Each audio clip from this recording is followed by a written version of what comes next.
We're a few weeks now into January, and I've been cooped up, I would say, in the house a little bit lately. We have now entered into another round of illness in our house. I was at the emergency room with my daughter on Sunday, and she has pneumonia. It's starting to take an emotional toll, I think you could say, but it's given me some time to sit with my thoughts outside of work and socializing, which I think has been good. I've been reflecting on Vancouver. How, when we moved back here, the choice to move back to Vancouver when we knew our time in Sweden was over, there were a few options in mind. We had looked at other places in Europe. We had looked at other cities in Canada. Montreal came to mind as a creative city. But Vancouver, to us, had some old familiar faces and an assumed comfortability that made it an obvious choice. But now, 6 months in, I've been realizing that those expectations were misguided. I thought I got my old friends group here. I can slide back into life as I remembered it. I have to be honest, that hasn't been the case. Not entirely. Here I am now sitting and assessing the life that I had in Vancouver over 10 years ago. I do have a quote, and it's not from someone famous, but I was sharing this struggle with a new friend that I met here in Vancouver, which is interesting, I think. New friend and a new perspective. I said how I was struggling with trying to find a new identity here and a new way of life, and I couldn't understand how some of those old friends I haven't even seen since we've come back. And he said, every single person that knew you before that 10 years ago, they remember a specific version of Curtis, and maybe that's not someone they want to be around anymore. And I thought that was a really strong and fair point. Of course, most of those people wouldn't know the journey that I had been on. A lot of them I hadn't remained in constant touch with, and that's on me. In a sense, then, that would mean that Vancouver was truly a new city to me now, even though it might appear to be the same. So I'm grappling with this question, and I'm figuring it out, but I thought I'd share it with you because maybe you might find yourself in a similar situation or a similar place in life. How do we carve out a new life and shed ourselves of expectation? How do we make new what is old? Welcome to the Sons of Men podcast, a conversation dedicated to meaning in the lives of men, offering a window into the trials of masculinity where we talk about family, spirituality, creativity, and legacy to better understand each other and to offer solutions for the next generation in an increasingly shallow and hostile world. I'm your host, Curtis Wiebe, a father and husband, addict in lifelong recovery, and an advocate for men struggling in the shadow of suffering. This is episode 14, What is Old is New. I'm just live reacting to that opening. I think it is something I might want to rewrite. When I started this, if you remember the first episode, it was a pretty bleak time, and I was still working through a lot of that, I'd say the shadow that kind of hung over my head. I've gone on quite a journey, and this opening feels a little bit pessimistic to me, this old opening. Genuinely, I'm just reacting to it now as I'm reading it, and I'm much more oriented towards light these days. So I'll figure it out. I'll probably write a new intro, focus less on the misery and gloom and suffering and lean it towards light, which is something that is much more present in my heart these days. All right, to the episode. When I think about this city, I go back to when I was a new writer. I moved to this city to start my new career. It was a real symbol of that progress of transition. I had gone through a lot of changes even before I moved here. I got an offer from a friend actually who's been in my life ever since then, and it's a friend that I haven't mentioned before, but he's always been there to offer me work and to support me when I'm struggling or to give me advice. He's still here now. He is part of what is old is new. But he's the one who brought me to Vancouver, and I gave up my bus driving job and I took a shot on a new life. And it was a big transition. I'd lived in Saskatoon, a city in the middle of Canada, for 12 years. And not much had really changed other than that I had been married, had a divorce, which I've talked about before, but I kind of drifted from job to job, the last one being the bus driver. And this move was, well, I grappled with it. It was a bit scary, but I felt that I needed a change. So I moved to Vancouver, which Canadian terms is a big city. It was a whole new environment. It was really exciting. I was living in an apartment, and with a guy who was a great dude. We ended up getting along really great, but that was a 1 bedroom. So I ended up sleeping on a couch for many months before he moved out, but it didn't matter to me. It was really exciting. And I found a thriving creative scene here that really lit me up and made the world seem wide open. This is where I met Brandon, who I had on as a guest previously. And eventually along came Owen, also from Saskatchewan, who has also been a guest. We got up to endless shenanigans, but it was an exciting time. We were all creating art new in our careers. Some had been around a bit longer, but there was something happening in Vancouver. There was always some kind of party going on. There was comic book conventions, and I've talked with a few friends who were in those early days of the comic book conventions, 2013, 2014. We often reference that it was like going to Sodom and Gomorrah. It was absolute ridiculous, over the top. And I would say, looking back, we've also, a lot of us creatives have said maybe that wasn't so good for our overall health, both mental, physical, and otherwise. But that was kind of the energy that we lived with at that time, getting together and having a blast. They were really good times. And also, very early into moving into Vancouver, I met who has now become my wife. We were friends for a long time until we realized that actually we probably weren't just friends. and so life went on from there. We moved in together, and that kind of kicked off a new era. It wasn't so long after that my daughter was born, and the creative scene continued to get better. There was tons of talent that was coming up in writing and art. There was video game studios, and I was connecting with and meeting all kinds of incredible people. I had steady work. I got some short jobs in the video game industry even back then. I met more really interesting people who are friends to this day, who I value greatly. And this is also when Rat Queen started to become a rising star. And we created a community. That was something that me and my wife have always done, just by the nature of what we value. And we saw those early elements of our relationship even then.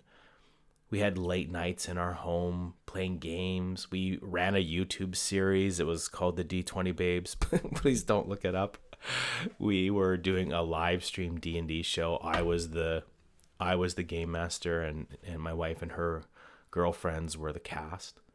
We shot a documentary with a friend talking about the rise and eventual fall of rat queens. That was not expected when they started shooting the documentary. But the theme was we were having an incredible time. It was a lot of fun. But looking back, it was not a time of responsibility. And of course, that was around the time that my career imploded. And that was the beginning of moving and running from the pain. And you know the rest. I'm not going to delve. I'm going to just shout out the friend who says I live in the past too much. There's a solid purpose for this here. I'm not going to go back into that story. So, what was Vancouver to me then? It was fun, it was exciting, and it was full of great people. And it was a party until it wasn't. So, we live in Vancouver now, and this is the era of finding our way. I came back to Vancouver thinking all of our old connections would be thrilled to have us back. I know it seems really arrogant, but we did have a really good base here. But the truth is, we've seen a handful of the people we knew here before in the 6 months that we've been back. And it's led to me feeling at times lonely. And a mindset of trying to recreate what we once had here. And that was the pervading feeling that kept me, well, it made it a struggle, I think, to readapt to the city. And it remained that way until the new friend said what he had said about people remembering a specific version of me. And that caused me to reflect, what am I trying to create here? I had to assess myself. I've laid out a pretty clear picture of who I was in the early days of Vancouver, and also even as a husband and a dad. That general vibe permeated through those eras. Well, you know that Sweden had a profound impact on me. I had to face all of the stuff that I had run from here in Vancouver. And I was, well, by the grace of God, changed. So who am I now? That's the question. Well, I'm calm. I enjoy stability. I enjoy a tranquil life. I'm a huge fan of authenticity. I enjoy open and honest conversations that challenge me. I love friends and a vibe of it being kind of warm and cozy and real. I think that's definitely the influence of Sweden. My creativity is managed differently now. I'm more focused. I'm dedicated to the craft. I put in hard work. I was saying to my wife the other day, I wish I had the focus that I do right now, way back when Raccoons was really kicking off. I remember I could hardly manage one comic book series. That's how chaotic life was back then. Sure, it was fun, but it wasn't an adult responsible life. And I just wish that I could have learned those skills back then. I could have got a lot more accomplished. Family is a priority, not an accessory. I remember it wasn't too long into our move into Sweden that me and my wife realized a lot of our life had been trying to get our daughter out of the way so that we could have fun. And I don't think that that's specific to just us. I do think it's sometimes in North America, we feel that responsibility needs to be moved out of the way so that we can have the fun, the party that we want. And that was a pretty brutal realization that we had. And we couldn't believe that that is how we saw her.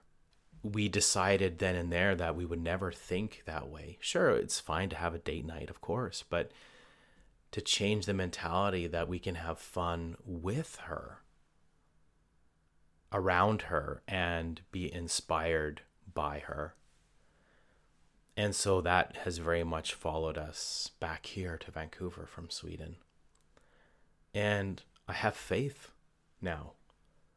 I believe in something grander than myself, and that helps me serve others with my time and my craft, my writing.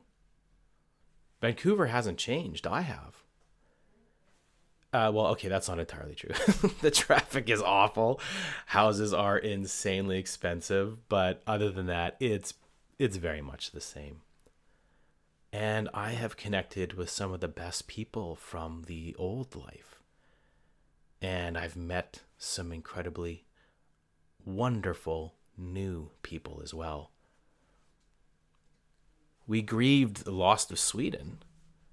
And I think in some ways we felt that by leaving Sweden behind, we were leaving that life that we had created. But I've really realized that we brought it with us, because it's not really a place, it's the values that we have carried in our hearts and in our family.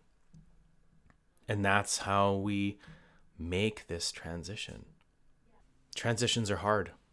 And I've really been grappling with that since we've moved to Vancouver. But I'm starting to settle. My heart's starting to settle coming into 2025, and just recognizing the incredible people we have here. A dash of old, a dash of new. It's really perfect. And maybe you're finding yourself in a transition. Maybe you're feeling a bit disconnected and you don't know why. I know that's where I was at. Here's what I can recommend. Assess what you value now. Assess your heart. When's the last time you've checked in with yourself to go, what's important to me now? I guarantee you it's not the same thing as it was 10 years ago. And maybe you're not aware of it. Maybe it's causing some disharmony in your life, in your relationships, in your community. Just assess where you are and what's important to you now. And when you've done that, measure your expectations. Do you have any that are misguided or unrealistic, that are maybe not rooted in your current situation? And for me, believing that we would find our old life waiting for us here was foolish. And it led to this feeling of disconnection. How come I couldn't recreate what we had left behind? Well, I had to adjust my mindset accordingly, and I encourage you to the same. Embrace the old that fulfills where you're at. Like I said, there are lots of people here in Vancouver that really fit the life that I have right now. And I bring those people in close, and I make them closer in my circle, in my everyday life. And for those places where I'm feeling emptiness or feeling unsatisfied, I reach for the new to fill those gaps. I started attending a parish here in Vancouver, something I could never have imagined my life 10 years ago in Vancouver. Sunday morning going to Mass. That was not on the checkbox of Vancouver Life 2025, but it has brought an incredible value to me. I'm always going to encourage embracing the new. It's hard. It's sometimes difficult to even know where to go when you feel dissatisfaction, but I always say, learn a new skill, meet somebody new. The new helps us found identity. If we're struggling with who we are now, I think it's always a really smart idea to find out what is missing and just to properly understand your heart. So in closing, reflect on your life. Look back 10 years. See how you have changed and how you have grown in that time. What's important to you now? I guarantee you, you're not the same man you were 10 years ago. It's important to center yourself and remember what's important to you now. And then you can make some adjustments. tighten up what fits from the old and invite in the new, and create the version of your life that you are satisfied with. And don't be afraid to let things go from the past. And until next time, God bless.